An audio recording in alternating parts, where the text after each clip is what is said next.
This is the Nostalgia Nationals 2025 in Bowling Green, Kentucky, and I'm here with 1972 Top Fuel World Champion, Mr. Jim Walther, and this is honored to get to do this with you, sir. We were talking earlier about how you got started into drag racing, so tell us a little bit about how your journey got started.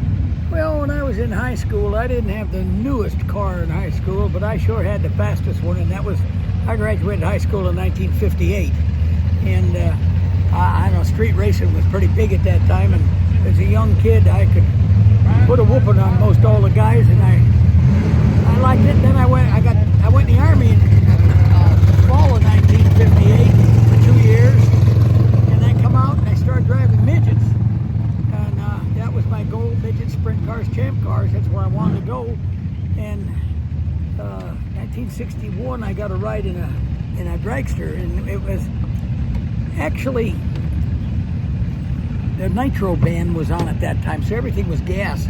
But the car I drove actually ran on Nitro, and I thought, man, a man alive should have this much horsepower under his right foot.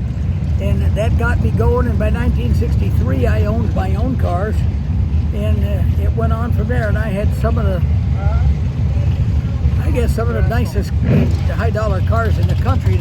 I never skipped on anything on the cars. I mean, did a lot of extra work to make extra money because I owned all my old stuff always. And I was fortunate enough to learn how to tune one, run one, be safe with it, not hurt myself, because I never wanted to hurt me. And I got good enough at it. By God, I won the World Finals. And that was a highlight of my career. I've won a lot of big races. I've won races in IHRA and AHRA and NHRA, UDRA, won the National Dragster Open in Columbus twice. I won the Turkey Trotz at Gainesville, Florida twice. IHRA Winter Nationals, I said that for Lakeland, Florida. I won that. I've had a really good career. I've always been competitive, and I had really safe race cars, so it was good for me to do what I did. And I just one of those lucky guys that got to do it from early 60s all the way on through to till I quit in 78. And I was a first world champion in a back motor car. So, or front driver, however you want to call it.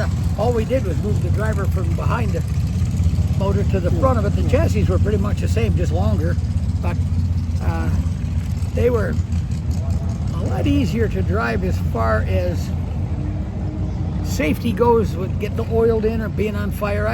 I've been on fire in a special edition car at Miami Hollywood, Florida at 230 miles an hour in the lights in a ball of fire. That wasn't a whole lot of fun. And but oiled in, you could only see the back of your goggles.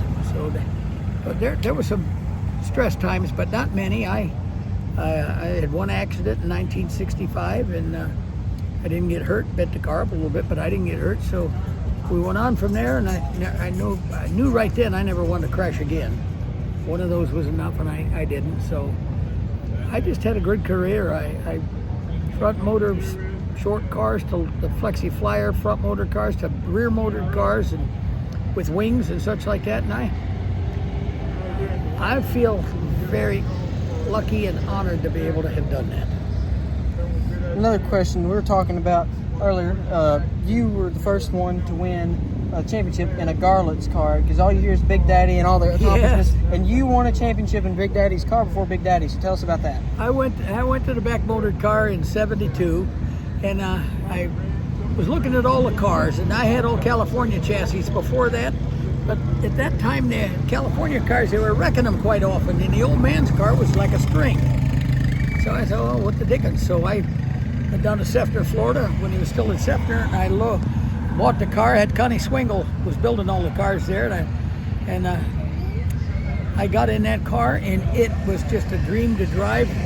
You could, wherever you pointed it, it went, and it didn't do anything funny to you at all. So, but I won it in 1972 at Amarillo, Texas, and that's what this T-shirt is all about. Amarillo, Texas, right here at the World Finals. But and he didn't win it till 1975. And as a matter of fact, when he won it in 75, he hired me to go to California with him, to Ontario, California. So when he won it in 75, I was working on the car also. So what does it mean to you to be at an event like this, being honored by these people at the Nostalgia Nationals, like a throwback event to the type of cars you raced in back in the day? Is it cool, or does it kind of light a fire under you to get back in the driver's seat? Well, I'm 85 years old, so I don't think I belong in a car anymore, as a matter of fact. But I admire these guys, how fast and quick they're going with these front-motored cars now. But you got to remember, in my day, with a front-motored car, I think 630 is the quickest, or 628 or 630 is the quickest I ever went in one at 232 per mile an hour. But we didn't have any kind of traction compound at all. We were like what we're standing on right now, in asphalt. And you run in your own tire tracks. That's why we started doing burnouts in 1968, just to put rubber down. But I admire these guys, and I know some of the younger guys, and they're doing it here. And I just think it's great. A rear motor car or front driver, however you want to call it, are neat to drive because you know you're not going to get oiled in, and you know you're not going to catch fire. But I'm going to tell you something. A front motor car at nighttime is the greatest ride. That's the best thrill ride you could ever have in your life. I think probably the only thing that beat that might be a go for a ride with a good fighter pilot. Yeah, that might wake you up pretty good. But the front motor cars at nighttime were just super. And one more question. Of all the things we talked about, what is, if you had to put one above all the other ones, what is your favorite memory over the years of drag racing in your career? Being respected by my fellow competitors and having one of the safest race cars at the time I raced. Thank you so much, Mr. Walther. It has been a My pleasure. This Thank is awesome. you, and good luck to you. Thank you. Ladies and gentlemen, Mr. Jim Walther, legendary. Thank you.